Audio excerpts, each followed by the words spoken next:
There is a stretch of land along the California coast where dreams once soared as high as the stock prices that built them.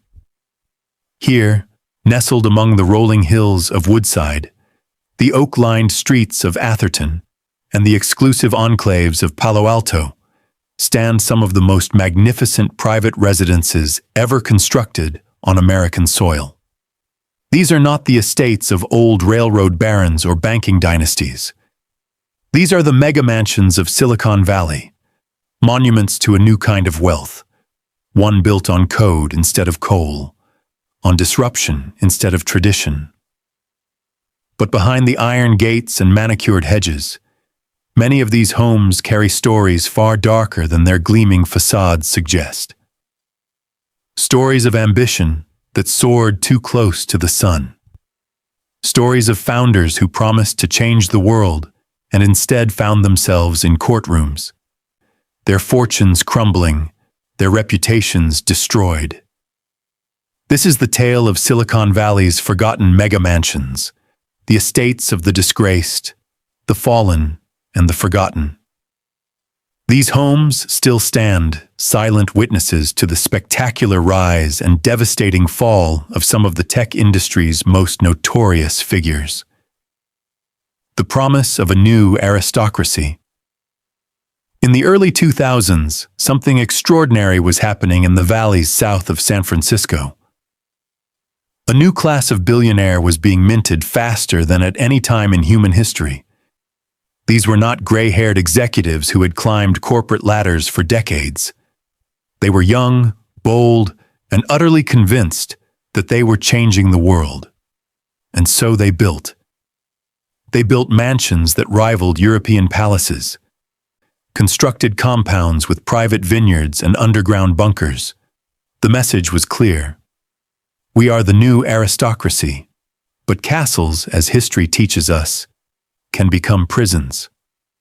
The blood-testing Baroness. Let us begin with a story that reads like a modern Greek tragedy. In the early 2010s, a young woman with blonde hair and an unusually deep voice was taking Silicon Valley by storm. Her name was Elizabeth Holmes, and at just 19 years old, she had dropped out of Stanford University to pursue what she called a revolution in healthcare. Her company, Theranos, promised a device that could run hundreds of medical tests using just a few drops of blood from a finger. No more large needles, no more vials.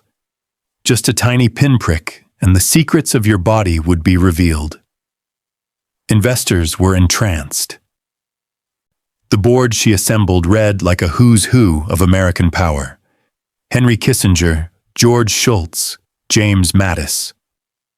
At its peak, Theranos was valued at nearly $10 billion, and Elizabeth Holmes was hailed as the youngest self-made female billionaire in America. She graced the covers of Fortune and Forbes. She spoke at Bill Clinton's foundation alongside world leaders. She was the next Steve Jobs, adopting his signature black turtleneck as her own uniform. But the technology did not work. The revolutionary device existed only in imagination. Behind the gleaming laboratories, Theranos was using standard blood testing equipment, often producing inaccurate results that endangered patients' lives. During these years of apparent triumph, Holmes and her partner, Ramesh Sunny Balwani, lived in a manner befitting the billion-dollar valuation they had conjured. In 2013, the couple purchased a stunning estate in Atherton, that rarefied enclave where tech billionaires lived behind walls of green and gates of iron. The property, a masterpiece of French provincial architecture, sat on over an acre of land. The main residence spread across nearly 9,000 square feet, offering 5 bedrooms and 6 bathrooms. The exterior presented timeless sophistication. Mature trees formed a natural barrier from the outside world. A long driveway curved through the property to a motor court. The gardens featured geometric hedges, seasonal flowers, and a pool area that felt more Mediterranean than Silicon Valley. Inside, hardwood floors gleamed under crystal chandeliers. A wine cellar occupied one corner. The kitchen featured twin islands and enough counter space to prepare meals for the powerful guests homes regularly entertained. The couple paid $9 million for this slice of paradise.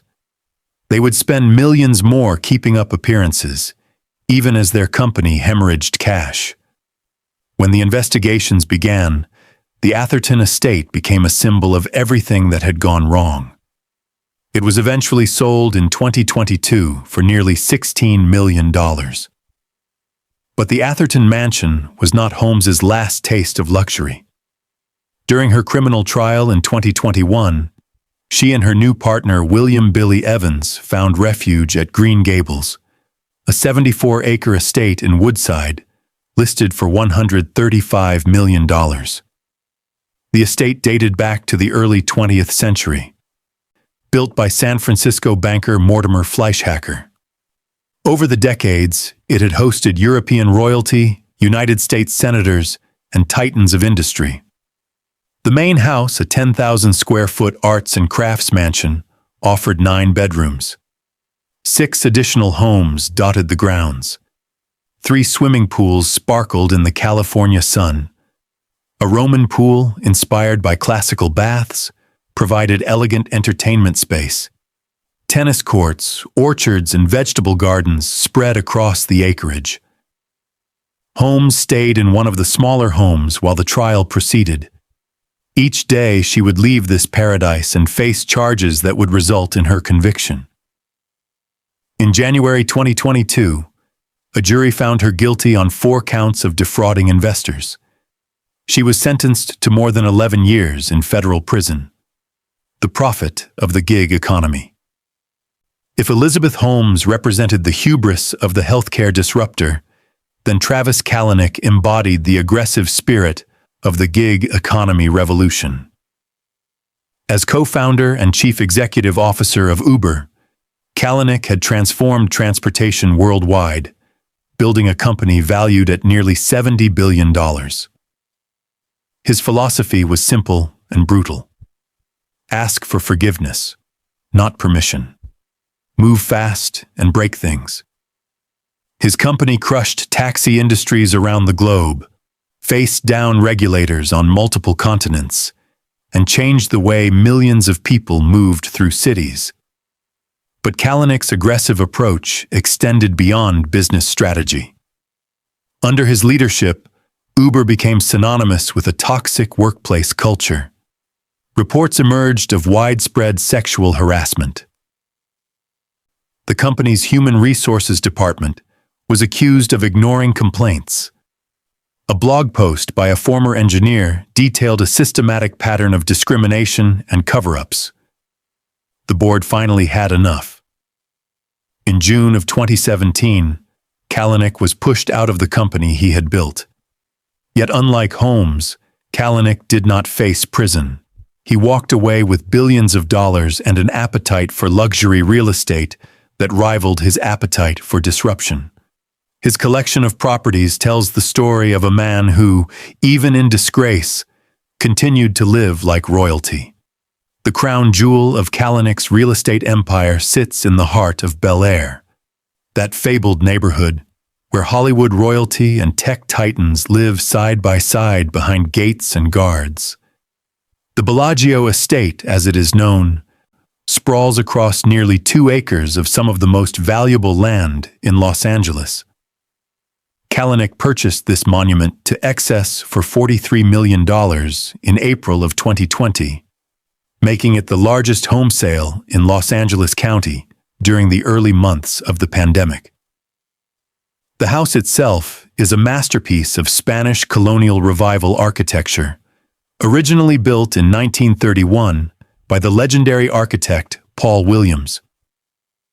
Williams, the first African-American member of the American Institute of Architects, had designed homes for countless Hollywood stars and business moguls. His work on the Bellagio estate represented some of his finest residential design. The mansion encompasses approximately 20,000 square feet of living space, arranged across multiple wings that embrace a central courtyard in the traditional Spanish style. 7 bedrooms provide ample space for guests. 10 bathrooms ensure that no one ever waits. But the true luxuries lie in the details. A wine cellar occupying 2,500 square feet holds approximately 7,000 bottles. Its walls are constructed from 18th century limestone salvaged from European buildings. A guest house provides quarters for staff or visitors who require privacy. 2 swimming pools shimmer in the Los Angeles sun, their waters reflecting the palm trees that dot the property. The renovation of this historic property had taken 3 years and untold millions. When Kalanick purchased it, every detail had been perfected. French oak flooring stretched through the main living areas. Clay veneer plaster covered the walls, lending texture and warmth. Brass details and specialized hardware added touches of elegance throughout. A master suite spanning 2,500 square feet offered its own private pool and spa, a retreat within a retreat. The property had quite a history before Kalanick arrived.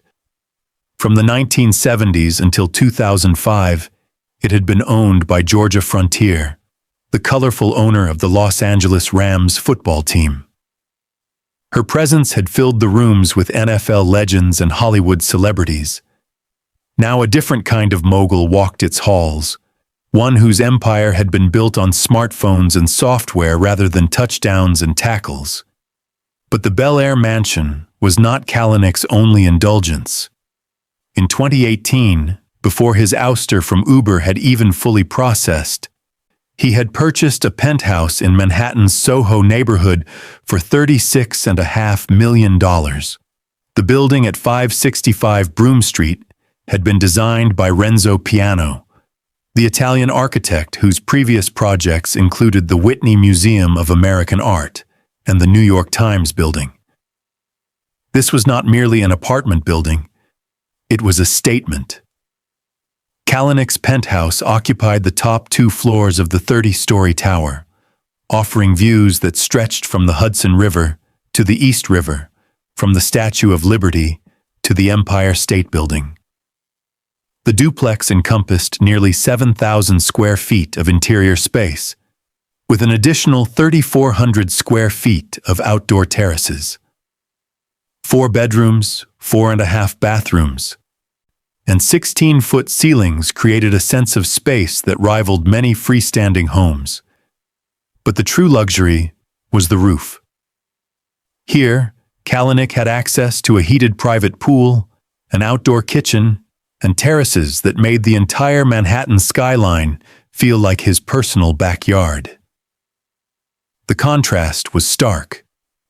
The man whose drivers worked 16-hour days hoping to earn a living wage now owned homes worth nearly $80 million. The executive whose company had fought to classify workers as independent contractors rather than employees, denying them benefits and protections, now lived in splendor that most of those workers could never imagine. Yet Kalanick carried on, largely unscathed by the scandal that had ended his tenure at Uber. He started new ventures, invested in new companies, and continued to accumulate wealth.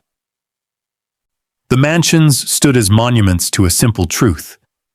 In Silicon Valley, disgrace did not necessarily mean destruction. Sometimes it just meant a different kind of success, the profit of shared spaces. Perhaps no figure better illustrates the madness of the late 2010s tech bubble than Adam Neumann, the charismatic Israeli entrepreneur who convinced the world that renting office space was actually a technology business. His company, WeWork, would become one of the most spectacular failures in corporate history, but not before Neumann had accumulated a real estate portfolio worth more than $90 million. Neumann's vision for WeWork was grandiose from the beginning. He spoke of elevating the world's consciousness, of creating communities rather than mere offices. He talked about expanding WeWork to Mars, about becoming the first trillionaire, about becoming president of the world. Investors, remarkably, took him seriously. At its peak, WeWork was valued at $47 billion. The Japanese conglomerate SoftBank had poured billions into the company. Neumann himself was worth an estimated $4 billion, and so he spent. He purchased homes the way most people purchase furniture, casually and in multiples. A 60-acre farm in Westchester County, New York, acquired for an undisclosed sum rumored to be near $22 million. A Gramercy Park triplex penthouse in Manhattan, purchased for $35 million. 2 homes in the Hamptons, one of which shared a property line with Gwyneth Paltrow, the actress and lifestyle entrepreneur who happened to be the cousin of Neumann's wife, Rebecca. Each property was more extravagant than the last, but it was the California compound that truly captured Neumann's unique blend of ambition and excess. In 2018, as WeWork's valuation continued to climb, Neumann paid $21 million for a sprawling estate in Corte Madera in Marin County, just north of San Francisco. The property had a storied history. For many years, it had been the home of Bill Graham, the legendary rock promoter who had managed tours for the Grateful Dead, Jefferson Starship, and Janis Joplin. Graham had died in a helicopter crash in 1991, and the original house had later been demolished. In its place rose something extraordinary. A new mansion designed by the renowned eco-architect Sim van der Rohe, one of the pioneers of sustainable design in America. The house was built to be self-sufficient, with solar panels, sophisticated water reclamation systems, and gardens that could feed the family. But sustainability did not mean simplicity. The compound sprawled across more than 10 acres, offering 13,000 square feet of living space in the main residence alone. The most striking feature was the living room, designed in the shape of a guitar as a tribute to the property's musical heritage. 7 bedrooms and multiple bathrooms filled the main house. A separate guest house added 2 more bedrooms and 2 baths. A pool with a water slide provided entertainment. A home theater offered Hollywood-quality viewing. A music studio allowed for serious recording sessions. A racquetball court ensured no one needed to leave the property for exercise. Orchards and gardens produced food. Chicken coops and beehives added to the estate's self-sufficient charm. Views stretched toward Mount Tamalpais to the west and the San Francisco skyline to the south. Security gates off Corte Madera Avenue opened onto a long, winding driveway that climbed through acres of woodland before arriving at the main house. It was a billionaire's retreat, a place where someone who talked about elevating consciousness could escape the consciousness of the world. But WeWork's consciousness elevating was about to encounter reality.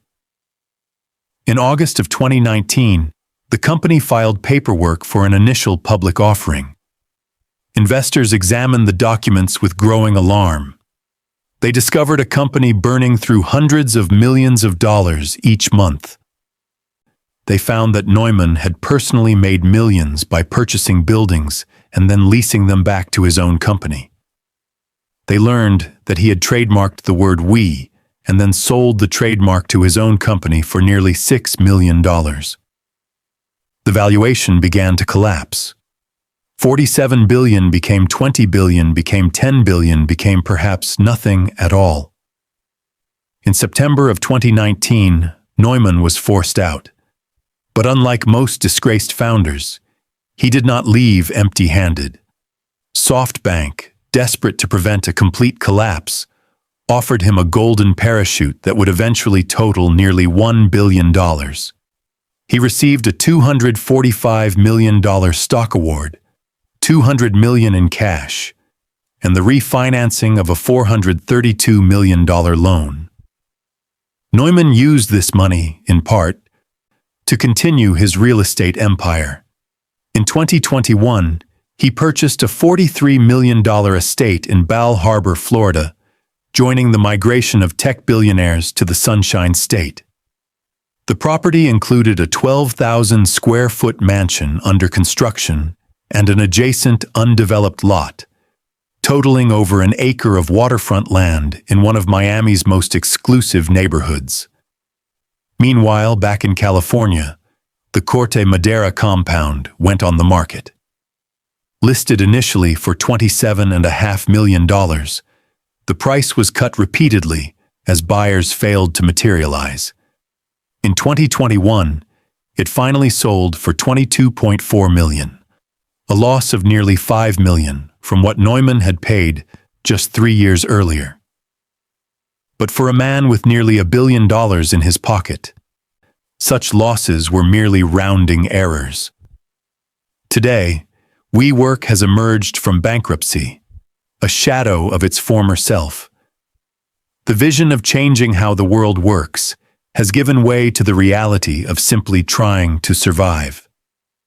But Neumann continues to thrive, launching new ventures and maintaining his lifestyle in Florida, where no state income tax means more money for waterfront living.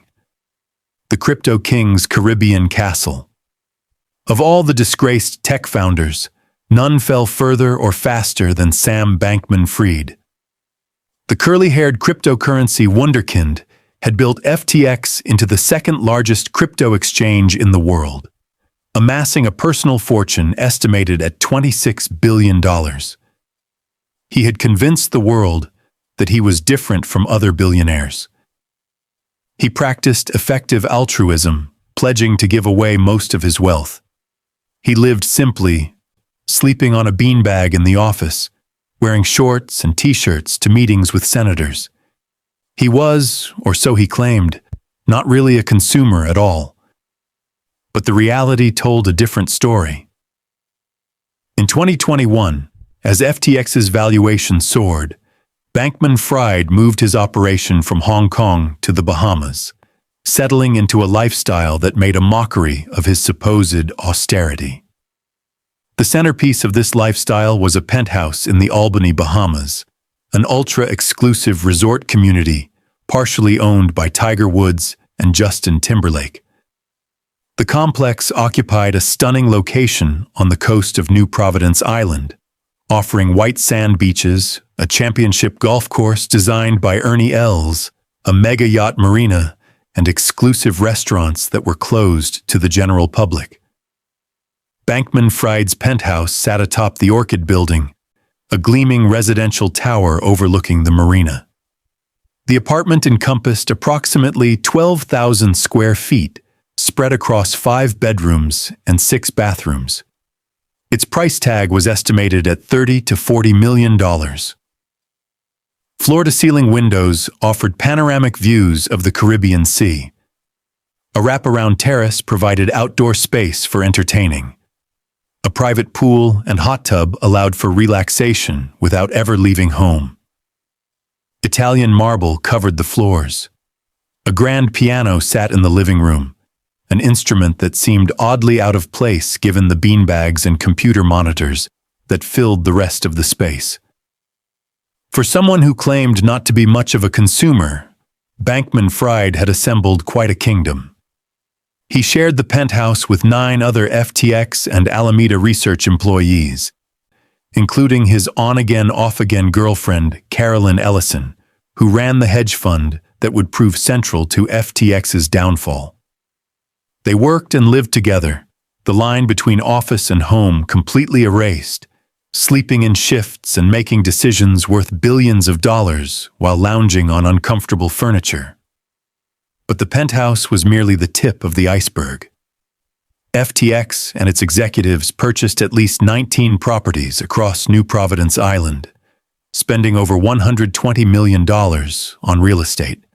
Some estimates put the total at 35 properties worth more than $250 million. Bankman-Fried's parents, both Stanford law professors who had offered advice to their son's company, received a 30,000 square foot waterfront mansion worth $16 million.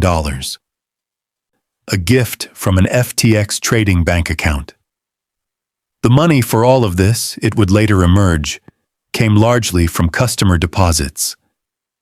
FTX customers had deposited funds on the exchange believing their money was safe. Instead, billions of dollars were secretly transferred to Alameda Research, the hedge fund run by Ellison, to cover trading losses and fund extravagant purchases. When customers tried to withdraw their funds in November of 2022, the money simply was not there. The collapse was swift and spectacular. Within days, FTX had filed for bankruptcy. Bankman-Fried was arrested in the Bahamas and extradited to the United States. The penthouse that had witnessed the building of his empire now witnessed its destruction. Reporters who visited in the aftermath found a scene of surreal abandonment. The dishwasher was full. Towels were piled in the laundry room. Bat streamers from a Halloween party still hung in doorways. Boxes of Legos sat on bedroom floors. Dozens of sneakers and heels were piled in the foyer, left behind by employees who had fled the island as the empire crumbled. In November of 2023, a jury found Sam Bankman-Fried guilty on all 7 counts of fraud and conspiracy. He was sentenced to 25 years in federal prison. The Bahamian properties were seized as part of the bankruptcy proceedings, to be sold off to help repay the customers whose money had funded the lifestyle. The penthouse that had once represented the pinnacle of crypto success became just another asset on a liquidation spreadsheet. The electric truck profit.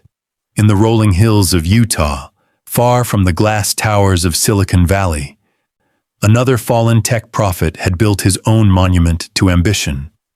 Trevor Milton was not a coder or an engineer. He was a salesman, perhaps one of the greatest of his generation. And what he sold was a dream. The dream of hydrogen-powered trucks that would revolutionize transportation and save the planet. His company, Nikola Corporation, named after the legendary inventor Nikola Tesla, promised to do for trucking what Tesla had done for passenger vehicles. Milton spoke with the conviction of a true believer. He posted videos on social media showing what he claimed was a fully functional hydrogen-powered semi-truck. He announced partnerships with major corporations. He talked about a network of hydrogen fueling stations that would stretch across America. Investors believed him. When Nikola went public through a special purpose acquisition company in June of 2020, the stock price exploded. At its peak, the company was worth nearly $30 billion, briefly surpassing Ford Motor Company, despite never having delivered a single vehicle. Milton himself, owning roughly a quarter of the company, was suddenly worth $12 billion on paper. And so he spent like a man with $12 billion. His most spectacular purchase came in November of 2019, when he acquired what would become known as the Wasatch Creeks Ranch. This was not merely a house, it was a kingdom. The property sprawled across nearly 5,000 acres of pristine Utah wilderness, making it one of the largest private landholdings in the state. A river ran through the property, its waters home to trout that had swum these streams for generations. Mountains rose in the distance, their peaks dusted with snow for much of the year. At the heart of this empire sat a mansion unlike anything Utah had ever seen. The main residence encompassed nearly 17,000 square feet of living space, a figure that made it one of the largest private homes in the entire state. 8 bedrooms provided space for family and guests. 8.5 bathrooms ensured comfort for all. But the square footage only began to tell the story. A lofted billiards room offered entertainment with views of the surrounding landscape. A home theater rivaled commercial cinemas, its screen and sound system designed for immersive viewing experiences. A wine cellar stored vintages from around the world, its temperature-controlled environment preserving bottles worth more than most people's cars. A fully equipped gymnasium meant Milton never needed to leave his property for exercise. The finishes throughout spoke of unlimited budgets and uncompromising taste. Outside, the property offered everything a modern baron could desire. Stables housed horses for riding across the thousands of acres. All-terrain vehicles waited for exploration of the more rugged terrain. The river provided fishing, swimming, and the simple pleasure of listening to water flow over ancient stones. Wildlife roamed freely across land that had been protected from development, ensuring that Milton could wake each morning to views untouched by human hands. The purchase price set a new record for residential real estate in Utah. $32.5 million changed hands, a figure that stunned the local real estate community and made national headlines. Milton, in an email to Mansion Global, explained his vision. He planned to pick up multiple other properties like this one in order to preserve Utah and offer a sanctuary for his family, friends, and others to enjoy. He saw himself not merely as a buyer, but as a steward, a protector of the land. But there was a problem with this narrative. The money Milton used to purchase this paradise had come, in part, from a company built on deception. The video showing the Nikola One truck driving down a highway under its own power was a fraud. The truck had been towed to the top of a hill and allowed to roll down, its motors never engaging because the motors did not work. The prototype unveiled at a major event in 2016, the one Milton claimed fully functioned and worked, was in fact missing critical components, including gears, motors, and a functional control system. Tablet computers had been mounted where the dashboard displays should have been, their screens showing simulated information to create the illusion of a working vehicle. In September of 2020, short seller Hindenburg Research published a devastating report calling Nikola an intricate fraud built on dozens of lies. The stock price collapsed. Government investigations began. Milton resigned as executive chairman, though he maintained his innocence and promised to clear his name. He did not clear his name. In October of 2022, a federal jury convicted Trevor Milton of 1 count of securities fraud and 2 counts of wire fraud. The evidence showed that he had systematically deceived investors about nearly every aspect of his company, from its technology to its partnerships to its orders. He had used the artificially inflated stock price to purchase his Utah ranch, convincing the seller to accept Nikola stock options as part of the payment based on his false claims about the company. In December of 2023, Milton was sentenced to 4 years in federal prison. The judge ordered him to forfeit the Wasatch Creeks Ranch, the property he had purchased with the proceeds of his fraud. He was also ordered to pay a $1 million fine and restitution to his victims, estimated at more than $660 million. The Utah Ranch, that monument to ambition and deception, would be sold to help repay those who had believed in Milton's vision of a hydrogen-powered future. The rivers would still flow. The mountains would still stand. But the man who had briefly owned it all would trade his 17,000 square feet for a prison cell.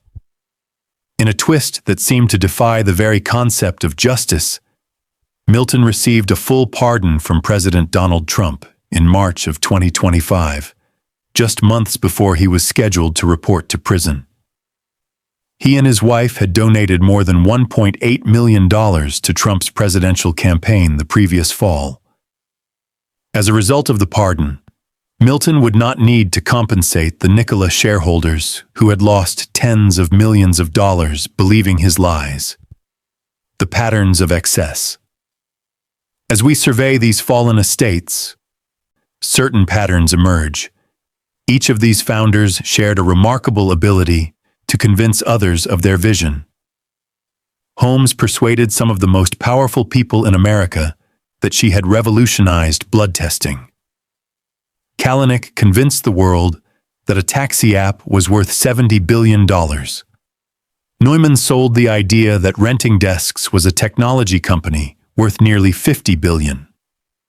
Bankman-Fried presented himself as a philanthropist, even as he allegedly stole billions from customers. Milton made investors believe that hydrogen trucks were just around the corner, and each of them used the wealth generated by these visions to construct monuments to their own success. The mansions were not merely homes. They were physical proof of the story each founder told about themselves and their companies. When investors saw Holmes living in Atherton alongside legitimate billionaires, it reinforced the narrative that Theranos was a legitimate company. When Neumann purchased homes worth tens of millions of dollars, it suggested that WeWork's valuation was real. The real estate became part of the performance, props in an elaborate production designed to separate investors from their money. The geography of these purchases is also telling. Atherton, Woodside, Palo Alto, Bel Air, the Hamptons, Manhattan's Gramercy Park. These are not merely expensive neighborhoods. They are neighborhoods where the established elite live, where old money and new money mingle, where admission suggests legitimacy.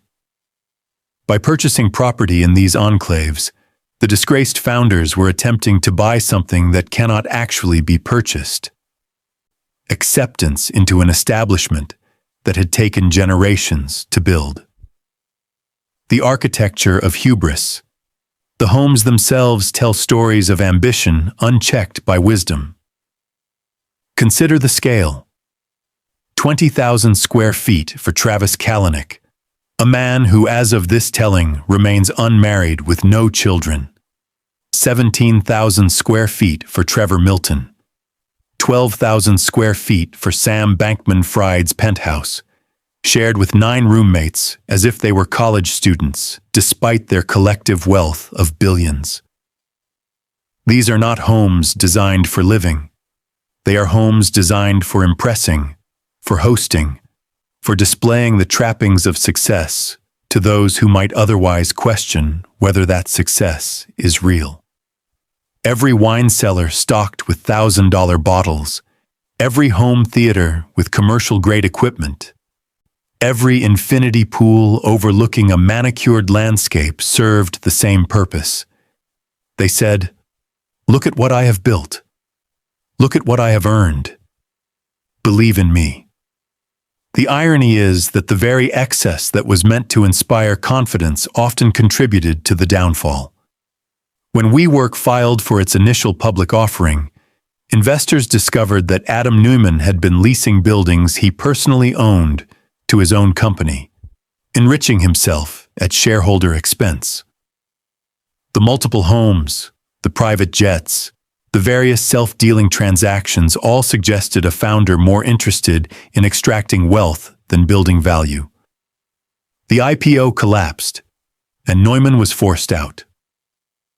When FTX crumbled and investigators began examining where the money had gone, the Bahamian real estate empire became Exhibit A in the case against Sam Bankman-Fried.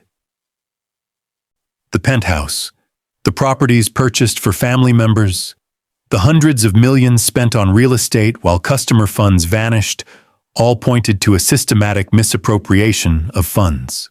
The homes that were meant to project success instead provided evidence of fraud, the ghosts of Silicon Valley. Today, many of these properties have new owners. The Atherton mansion, where Holmes and Balwani plotted their deception, now belongs to someone else. Its French provincial facades giving no hint of the fraud once planned within. The Corte Madera estate, where Neumann dreamed of elevating the world's consciousness, has been sold at a loss. The Bahamian penthouses are being liquidated to repay FTX customers. The Utah ranch that Trevor Milton purchased with the proceeds of his deception will be forfeited to the government. But in a deeper sense, these properties remain haunted by their former owners. Real estate agents report that properties associated with scandal often sell at significant discounts, the stigma of their history affecting their value. Neighbors whisper about what happened behind the gates. Tour guides point out the homes where the famous and infamous once lived. And the stories these homes tell continue to resonate through Silicon Valley culture.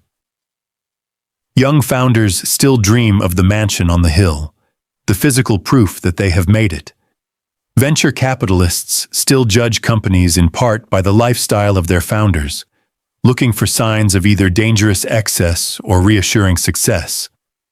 The line between the two can be impossibly thin. The broader reckoning. The saga of Silicon Valley's disgraced founders and their mega mansions reflects a broader reckoning in American society. For decades, we have celebrated entrepreneurs as heroes, visionaries who see the future before the rest of us and have the courage to build it. We have given them our money, our trust, and our admiration. We have allowed them to accumulate wealth and power on a scale not seen since the robber barons of the Gilded Age. But the stories of Holmes, Kalanick, Neumann, Bankman-Fried, and Milton remind us that not all visions are valid, not all disruption is progress, and not all founders are heroes. Sometimes the person promising to change the world is simply a skilled storyteller, a master of the pitch deck and the press release, a builder of narratives rather than businesses. And sometimes the mega mansion on the hill is not a symbol of legitimate success, but a warning sign of something deeply wrong. The homes remain. The lessons, one hopes, have been learned. The empty rooms. Drive through Atherton today, and you will pass homes that belong to the legitimate tech elite. The founders who built real companies that created real value. Their estates are just as grand as those of the disgraced. Their gates just as imposing. Their gardens just as perfectly maintained. From the outside, there is no way to tell which homes were built on solid foundations and which were built on fraud. This is perhaps the most unsettling aspect of the story.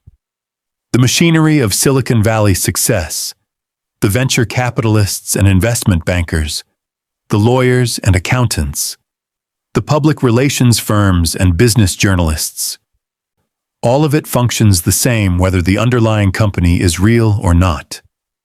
The same investors who backed Theranos backed many legitimate companies.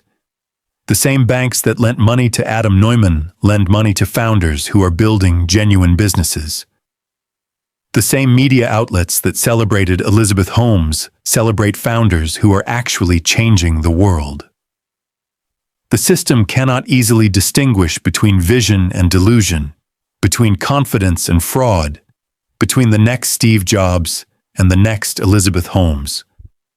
And so the mega mansions continue to rise, monuments to dreams that may or may not be real, built with money that may or may not have been legitimately earned. What the walls remember. If these mansions could speak, what stories would they tell? The Atherton estate might describe board meetings where executives discussed how to hide the fact that Theranos' technology did not work.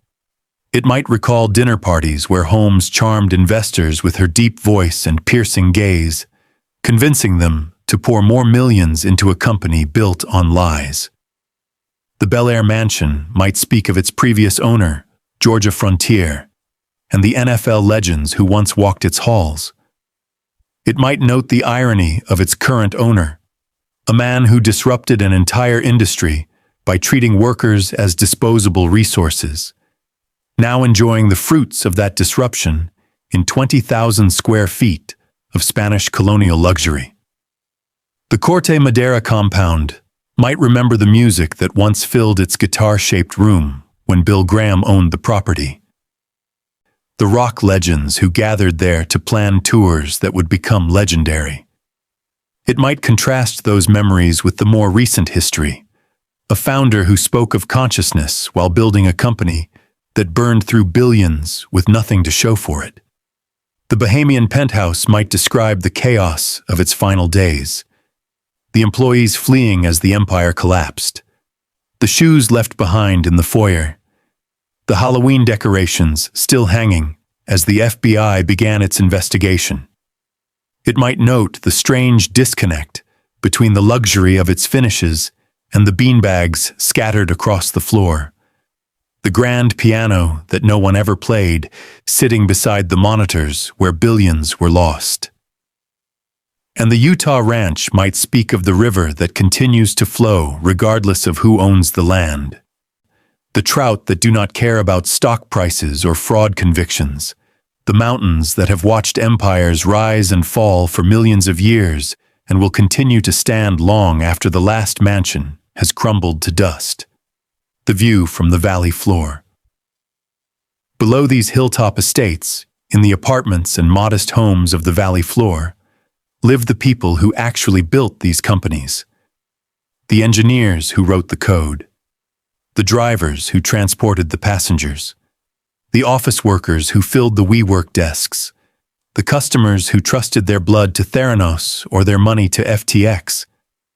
These are the people who did not get mega mansions when the companies succeeded and did not get golden parachutes when the companies failed. The Uber drivers who worked 16-hour days while Kalanick purchased his Bel Air estate. The WeWork employees who lost their jobs while Neumann walked away with $1 billion. The FTX customers who lost their savings while Bankman-Fried lived in his Caribbean penthouse. The Nikola investors who believed in Milton's vision and lost millions when the fraud was revealed. The mansions stand as monuments not just to the founders who built them, but to the system that allowed such concentration of wealth regardless of whether that wealth was legitimately earned.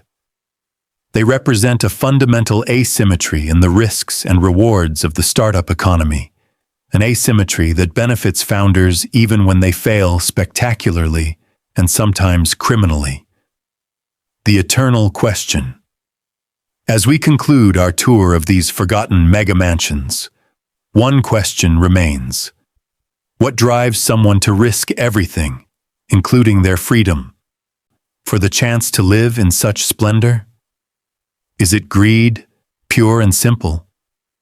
Is it the desire for status, the need to prove oneself worthy of admission to the elite? Is it a genuine belief that they are special, that the rules that apply to others do not apply to them? Perhaps it is all of these things.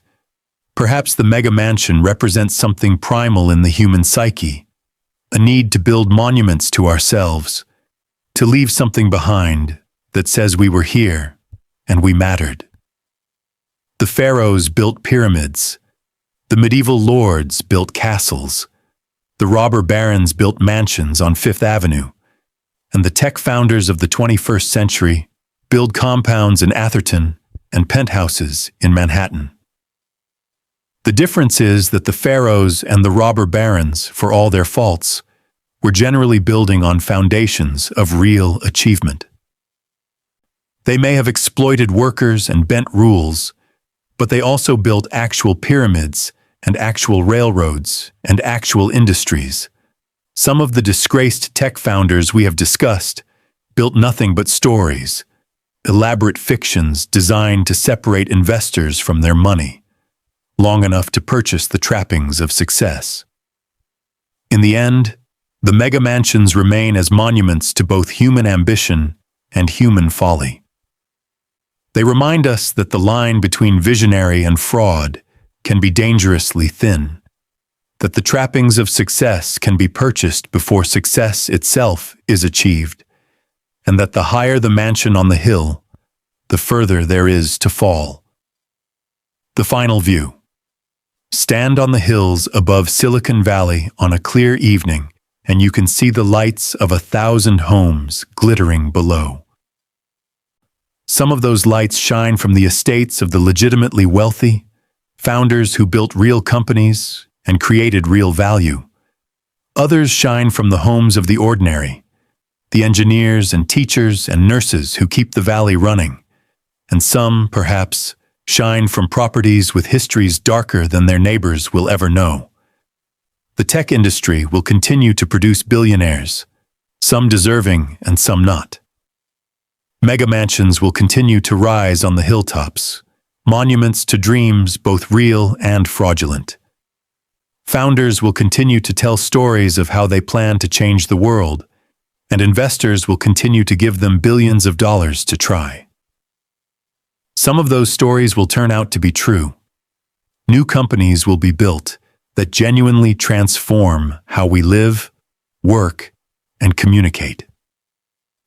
New fortunes will be made that reflect genuine contributions to human progress, and new mansions will rise that represent legitimate success rather than elaborate fraud. But others will follow the path of Theranos, WeWork, FTX, and Nikola. They will tell compelling stories, raise enormous sums, and build personal empires on foundations of sand. Their founders will purchase estates in the most exclusive neighborhoods, filling them with wine cellars and home theaters and all the other trappings of wealth. For a time, they will seem indistinguishable from the legitimate success stories that surround them. And then one day, the truth will emerge. The investigations will begin. The indictments will follow. And the mega mansions will be sold, their histories recorded, their lessons added to the long catalog of human ambition and human weakness. The homes will find new owners, the gardens will be tended, the pools will sparkle in the California sun, but the stories of what happened within those walls, the stories of dreams and deceptions, of billions made and billions lost, of founders who reached for the stars and ended up in prison cells. Those stories will endure. They will serve as warnings to future generations of founders and investors, reminders that not every vision is valid, not every storyteller is honest, and not every mansion on the hill represents legitimate success. They will remind us that the true measure of a company is not the size of its founder's home, but the value it creates for its customers, employees, and shareholders. And they will teach us that the most dangerous lies are often told not in dark alleys, but in bright conference rooms, not by obvious criminals, but by people who seem, in every way, to be the legitimate heirs of the American dream. The sun sets over Silicon Valley, painting the hills in shades of gold and amber. The mansions catch the last light of day, their windows glowing like the screens of the devices that made them possible. And somewhere in those hills, in homes with histories both proud and shameful, the next generation of founders is already dreaming of the empires they will build. Some of those dreams will come true. Others will become the next chapter in this ongoing story of ambition, excess, and the eternal human capacity for both greatness and self-destruction. The mega mansions of Silicon Valley's disgraced founders stand as monuments to all of it, beautiful and terrible, inspiring and cautionary, forgotten by some but remembered by history. Their walls hold secrets. Their grounds have witnessed both triumph and tragedy, and their stories, like the stories of the valley itself, are far from over.